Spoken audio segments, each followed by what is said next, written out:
دو دفتر ماجد ایڈٹ کر اصولی کتنا بڑا جانے والے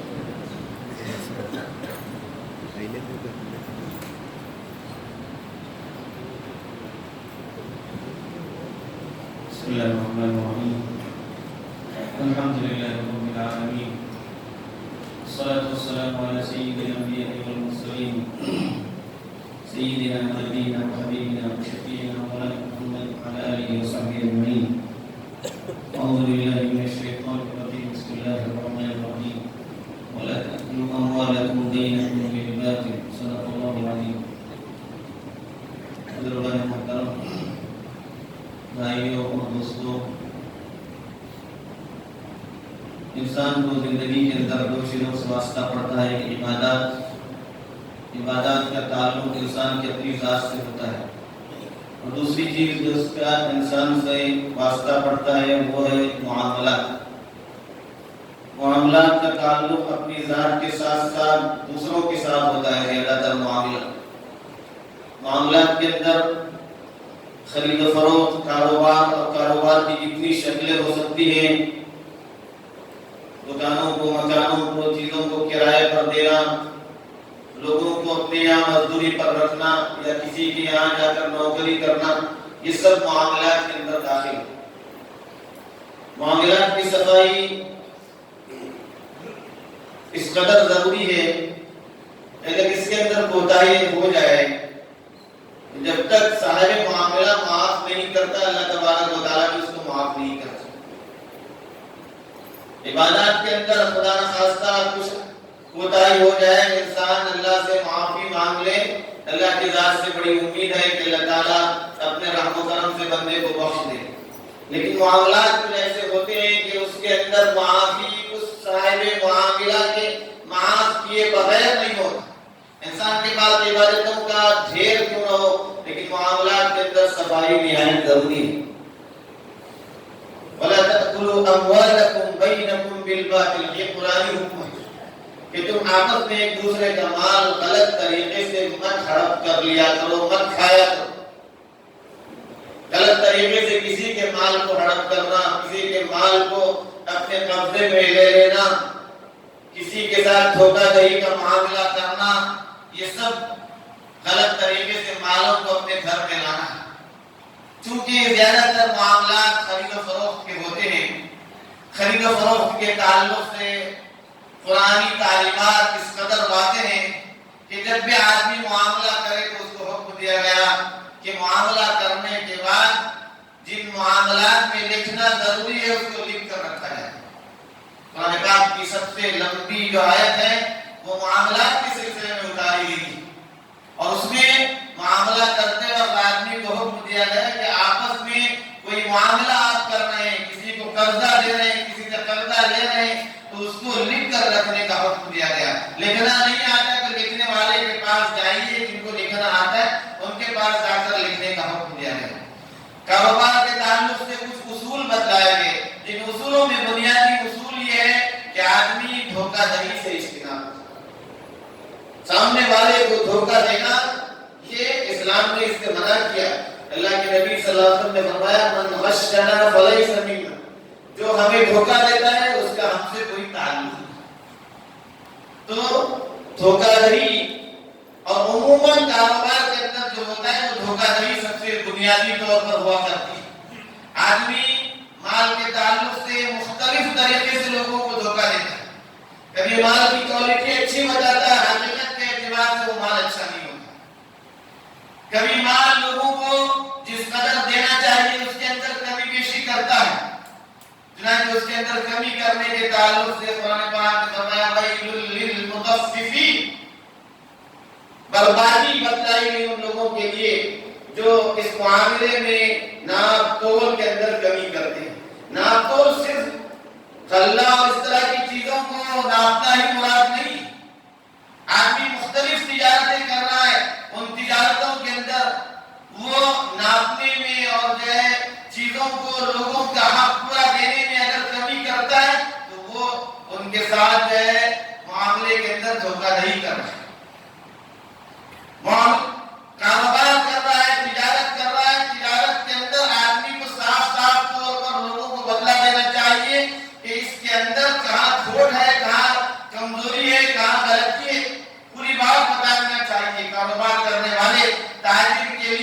سے بنیادی اصول یہ کہ وہ سچائی کے ساتھ تجارت کرنے والا ہو۔ نہ صرف اس کو سچائی کے ساتھ تجارت کا حکم دیا گیا، امانت داری کو تجارت میں اختیار کرنے کا حکم دیا گیا، بلکہ اس کو اس سچائی اور امانت داری کے ساتھ تجارت کرنے پر بہت بلند درجے کے وعدے کیے گئے اس کے ساتھ۔ التاجر الصدوق الامین مع النبیین والصدیقین والشہداء كما قال صلی اللہ علیہ وسلم۔ اللہ کے نبی صلی اللہ علیہ وسلم نے فرمایا کہ ایک سچا امانت دار جو تاجر ہوتا ہے، تجارت کر رہا ہے لیکن سچائی کے ساتھ تجارت کرتا ہے، لوگوں کو دھوکہ نہیں دیتا، مال کے اندر جہاں کھوٹ ہے لوگوں کو بتا دیتا ہے، چھپاتا نہیں، غرض کا معاملہ نہیں کرتا، دھوکہ دہی کا معاملہ نہیں کرتا، صاف صاف معاملے کا جو کاروبار سچائی کے ساتھ کرنے والا ہوتا ہے، امانت داری کا پاس و لحاظ رکھتا ہے، کسی کا مال اس کے پاس کچھ زیادہ آیا ہے غلط طریقے سے اس کو لینے والا نہیں ہوتا، بلکہ وہ اس کے مال کو صحیح طریقے پر اس کو پہنچانے والا ہوتا ہے۔ چنانچہ یہ دونوں اصول سچائی اور امانت داری، تاجر نے اگر ان اصولوں کو اپنا لیا تو اللہ کے نبی کا وعدہ ہے کہ ایسے شخص کا حشر کل قیامت کے دن انبیاء، صدیقین، شہداء کے ساتھ۔ اس قدر بلند مقام ہے تاجروں کے لیے، اور کتنی بڑی خوشخبری ہے کہ آدمی تجارت بھی کر رہا ہے، کاروبار بھی کر رہا ہے، اپنی کمائی کر رہا ہے، اپنی روزی روٹی گھر میں لا رہا ہے اور اپنا حشر انبیاء کے ساتھ کر رہا ہے۔ دنیا بھی بن گئی اس کی، سمجھ گئی، اور آخرت بھی اس کی سمجھ گئی۔ لیکن چھوٹا سا معاملہ کوئی مشکل معاملہ نہیں، سچائی کو اپنائے، امانت داری کا پاس و لحاظ رکھیے، کسی کا مال ہمارے پاس غلط طریقے پر نہ ہے، یہ جو تجارت کے تعلق سے بنا ہے۔ اللہ کے نبی صلی اللہ علیہ وسلم ایک دفعہ بازار میں چلے گئے، کلے کے اندر آپ نے ہاتھ ڈالا، اندر بھیگا ہوا غلہ تھا، اوپر سوکھا غلہ۔ دکاندار سے پوچھا آدمی یہ کیا کیا تم نے؟ یہ بھیگا ہوا جو غلہ تھا اس کو اوپر رکھنا چاہیے کہ تم نے سوکھا غلہ اوپر کیوں رکھا؟ اس نے کہا اللہ کی نبی سے بارش ہو رہی تھی۔ ٹھیک ہے بارش ہو رہی تھی تو سوکھا والا اندر رکھتے، بھیگا والا جو ہے تم کو اندر نہیں رکھنا چاہیے تھا۔ تم جب تول کر دو گے تو اس کو وزن میں زیادہ مال کم جائے گا، اس کے وزن میں زیادہ معلوم ہو جائے گا، اس کو دھوکہ ہو جائے گا۔ آپ نے فرمایا کہ اس نے دھوکہ دیا وہ ہم سے نہیں۔ یہ تجارت کے بنیادی اصول ہیں۔ ہم لوگوں نے تجارت کا اصول یہ سمجھا ہے کہ جو بھی گاہک ہمارے پاس آئے ہم اس کے گلے کوئی چیز باندھ دیں اور کسی طرح سے اس کو کٹا لیں اور اس کی جیب سے پیسے ہم وصول کر لیں، یہ اسلامی تجارت کا اصول نہیں ہے۔ نہ اس کے اندر دھوکہ دہی کے ساتھ جو تجارت کی جاتی ہے اس کے اندر برکت بھی نہیں ہوتی۔ وہ ایک تو اپنی ذات کے ساتھ دھوکہ دہی کرنے والا ہوتا ہے، وہ سمجھتا ہے کہ میں نے سامنے والے کے ساتھ دھوکہ کیا، حالانکہ وہ اصل میں اپنے ساتھ دھوکہ کر رہا ہے، اپنے مال کی برکت کو ختم کر رہا ہے، اپنے ساتھ اللہ کی طرف سے ہونے والے جو بہتر معاملے ہیں اس معاملے کو وہ روکنے والا ہے۔ اللہ کے نبی صلی اللہ علیہ وسلم نے اس طرح سے دھوکہ دہی سے صاف طور پر منع فرمایا۔ آپ صلی اللہ علیہ وسلم کے زمانے میں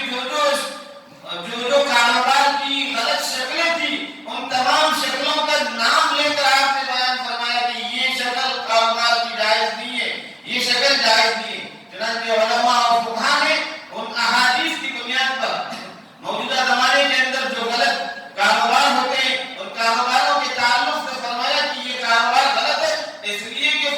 گاہک کو دھوکہ ہو رہا ہے۔ تجارت کرنے والا کاروباری آدمی سامنے والے کو دھوکہ دہی کے ساتھ معاملہ کر رہا ہے، سچائی کے ساتھ معاملہ نہیں کر رہا۔ تجارت کے ساتھ ساتھ معاملات کے اندر جب ہم آتے ہیں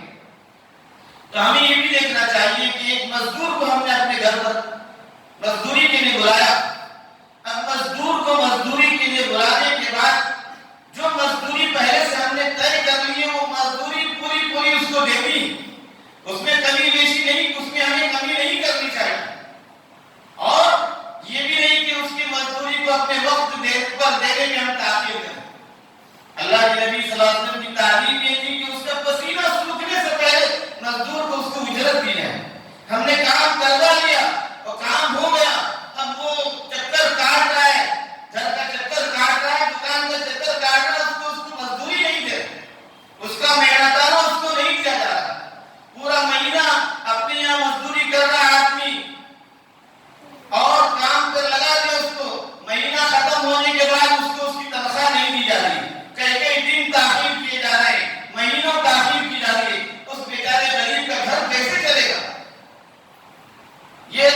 اس کا حق یہ تھا کہ جیسے ہی اس کی مزدوری کا وقت ختم ہو جائے اس کو جو ہے اس کی مزدوری دی جائے۔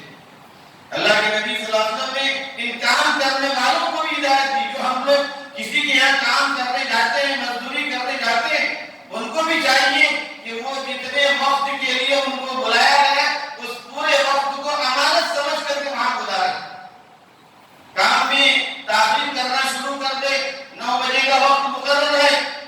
اور پابندی سے وہ تاخیر کر رہے ہیں، وقت تاخیر اس لیے کر رہے ہیں تاکہ جو تاخیر سے پہنچنے میں ذرا سا آرام ہو جائے۔ اس میں جتنا وقت ہم نے اس آدمی سے طے کیا تھا اتنے وقت کو ہم نے کام میں نہیں گزارا، اور جس طرح سے کام کرنا چاہیے تھا اس طرح سے کام نہیں کیا، بالکل دھیمے انداز میں کام کیا۔ یہ سب اور اس کے ذریعے جو کمائی ہمارے گھروں کے اندر آئے گی وہ حرام کی کمائی ہوگی، اور اس حرام کی کمائی کے ذریعے جب جسم پلے گا، اللہ کے نبی صلی اللہ علیہ وسلم نے اس جسم کے تعلق سے فرمایا کہ جو جسم حرام سے پلا ہے وہ جہنم کی آگ کا سب سے زیادہ مستحق ہے۔ آدمی کو سمجھنا چاہیے کہ آدمی غلط طریقے سے کسی کا مال اپنے گھر میں لاتا ہے،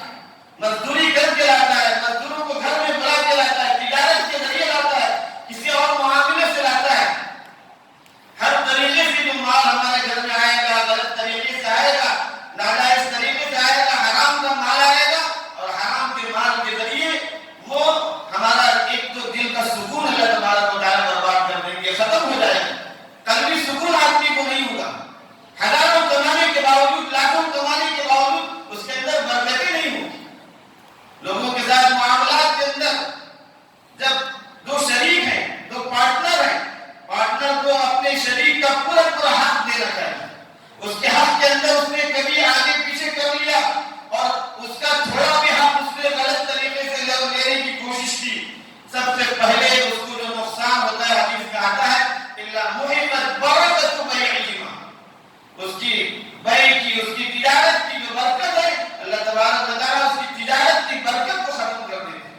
اور پھر اس کے بعد جو ہونے والے تباہی اور نقصانات ہیں وہ تو الگ ہے۔ ایک زمین ہے دو آدمیوں کی آپس میں مشترک، دو شریک ہیں، ان شریکوں کو دونوں کا حصہ برابر تقسیم کرنا چاہیے۔ کسی کی زمین کا ایک بالش حصہ بھی حدیث میں آتا ہے، اگر کسی نے ناجائز طریقے پر کسی کی ایک بالش زمین بھی ہڑپ لی، ناجائز طریقے پر لے لی، کل قیامت کے دن اللہ تبارک و تعالیٰ 7 زمینوں کا توڑ پڑا کر کے اس کے گلے میں ڈالیں گے میدان محشر میں۔ لوگ اس وقت اپنی کامیابی کو تلاش کر رہے ہوں گے، اور اس وقت اس بندے کو جس نے دوسروں کی زمین ہڑپ کر لی تھی، چھوٹی سی زمین، بڑی نہیں، ایک بارش کی کیا حیثیت، ایک فٹ سے بھی کم ہوتی ہے، اتنی زمین بھی اللہ کے نبی نے فرمایا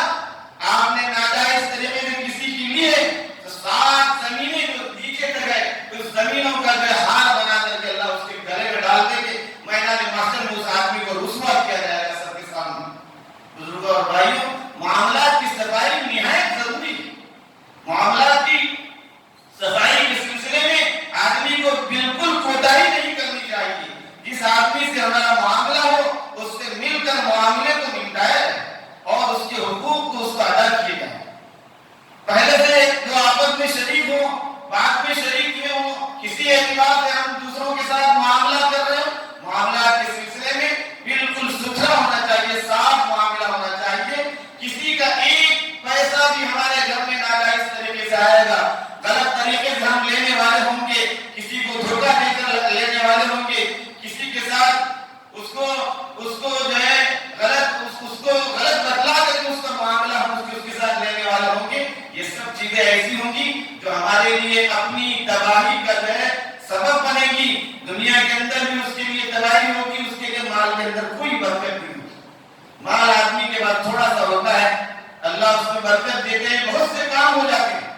آدمی کے پاس لاکھوں کروڑوں ہوتے ہیں لیکن وہ اس کی ضرورت کو پورے کرنے والے نہیں ہوتے، اس لیے کہ اللہ تعالیٰ اس کی برکت کو چھین چکا ہوتا ہے اس کی غلط کاریوں کی وجہ سے۔ اس لیے ہمیں اس معاملے میں پوری توجہ دینی چاہیے۔ اسلام نے اس کی طرف پوری توجہ دی ہے۔ قرآن پاک کی سب سے لمبی آیت کی معاملات کے سلسلے میں تفصیل سے اس کے معاملات بتلائے گئے کہ معاملات کرو تو لکھ